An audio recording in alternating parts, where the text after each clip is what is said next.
ہر دل عزیز شخصیت میری مراد حضرت اقدس حضرت بھائی ندیم عزیز خان صاحب اور اسی طرح پیر طریقت رہبر شریعت حضرت اقدس حضرت مولانا کریم بخش صدیقی صاحب دامت برکاتہم العالیہ، ان حضرات کے حکم کی تعمیل میں پچھلے سال کی طرح اس سال بھی آپ حضرات سے محو کلام ہونے کا شرف حاصل کر رہا ہوں۔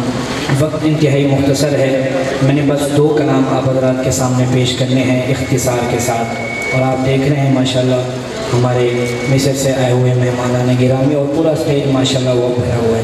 آپ نے علماء کی زیارت بھی کرنی ہے اور میرا کلام بھی سماعت فرمانا ہے۔ جتنے احباب بیٹھے ہیں ایک دفعہ درود پاک کی صدا بلند کریں، اللہم صلی علی سیدنا مولانا محمد وعلی آل سیدنا مولانا محمد مبارک وسلم ثم صلی علیہ۔ میں ایک خوبصورت کلام سے آغاز کرتا ہوں۔ میں دیکھ رہا ہوں مصری قراء بیٹھے ہیں تو ان کو دیکھ کر مجھے ایک شعر یاد آ گیا اور اسی سے میں اپنے کلام کا آغاز کر رہا ہوں۔ پھر نعت و شان صحابہ میری حاضر مکمل۔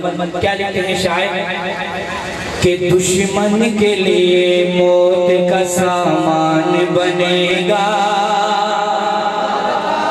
کچھ دن پہلے کچھ ماہ پہلے قرآن پاک کی شان میں گستاخی کی گئی کسی ملک میں، تو ان کو پیغام دینا ہے، کیمرے کے ذریعے دونوں ہاتھ اٹھانے ہیں اور انشاءاللہ کی صدا بلند کرنی ہے۔ اگلی لائن پہ سنیے گا کہ دشمن کے لیے موت کا سامان بنے گا، دشمن کے لیے موت کا سامان بنے گا، سویڈن کے لیے موت کا سامان بنے گا، ہر بچہ بچہ ہر بچہ بچہ حافظ قرآن بنے گا۔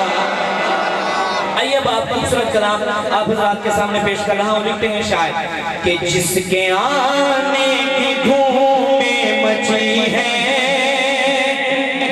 وہ ہے آنا میرے مصطفیٰ کا، جس کے آنے کی دھومیں مچی ہے وہ ہے آنا میرے مصطفیٰ کا، جس کے آنے کی دھومیں مچی ہے وہ ہے آنا میرے مصطفیٰ کا، خود خدا جس کی قسمیں اٹھائے ہے زمانہ میرے مصطفیٰ کا۔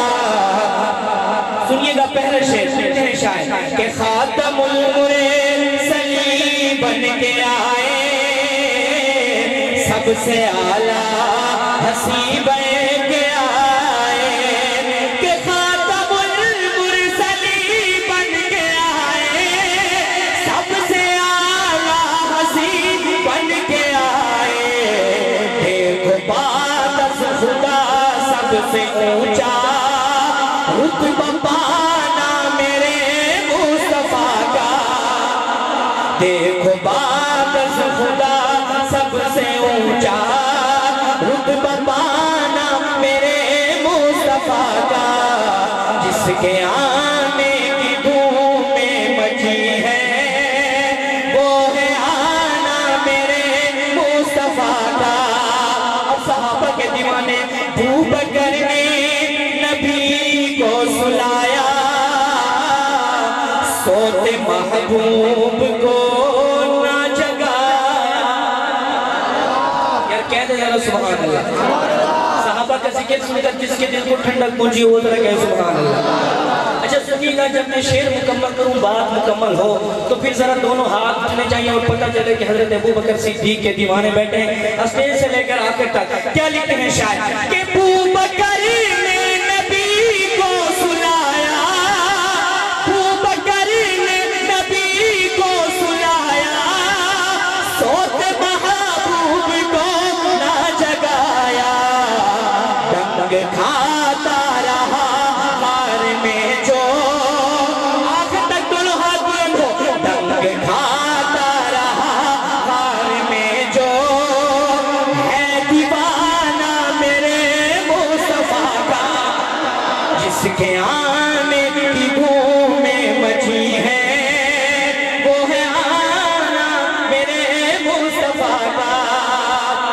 آئیے شان صحابہ اور میری حاضر مکمل سنیے گا کہ نہ جھکنا ہے نہ بدارا کرنا ہے. اگلی لائن پر دونوں ہاتھ بلند ہو کہ نہ جھکنا ہے نہ بدارا کرنا ہے.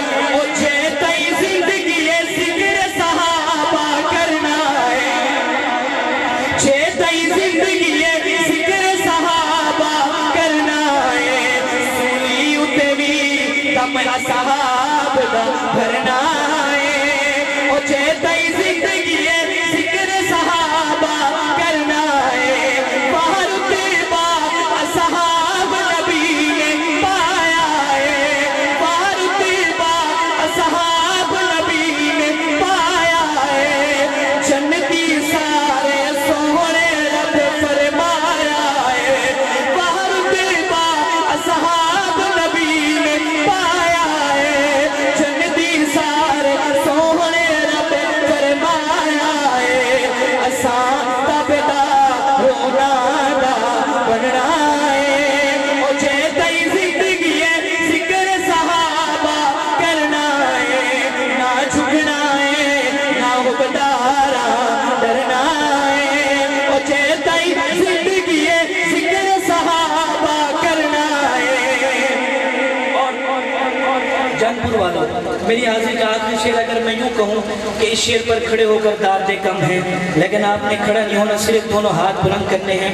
اور کیمرے والے بھائی گھمائیے گا کیمرہ اور کیچ کیجئے گا اس ہاتھ کو جس کا ہاتھ نیچے رہے یا لب خاموش رہے. آپ انشاءاللہ کھڑے ہونے میں مجبور ہوں گے، لیکن آپ نے کھڑا نہیں ہونا، صرف بیٹھ کر دونوں ہاتھ اٹھا کر میری بات کی تائید کرنی ہے انشاءاللہ کی صدا کے ساتھ. اگر آپ کے دلوں کی ترجمانی ہو تو پھر کوئی ہاتھ نیچے نہ رہے. اہل اسٹیج دیکھیے گا کہ روک لوے جگ سارا. توجہ میری جانب شیر آئے گی بڑا دکھ ہوگا کہ روک لوے جگ سارا سنیا رکنا نہیں. رہی میار شہر تک آپ کی آواز جائے کہ روک لوے جگ سارا سنیا رکنا نہیں. سابق سکتا ہے ذکر صحابہ مکنا نہیں. ایک شخصیت کا نام اور لے رہا ہوں اور پھر مائک نیچے. اب دونوں ہاتھ اٹھائیے گا کہ روک لوے جگ سارا روک لوے جگ سارا نوکرا رکنا نہیں. سابق سکتا ہے ذکر معاویہ مکنا نہیں. کیوں؟ اسے عبادت نالہ جینا مرنا ہے. مجھے تئی زندگی ذکر صحابہ کرنا ہے.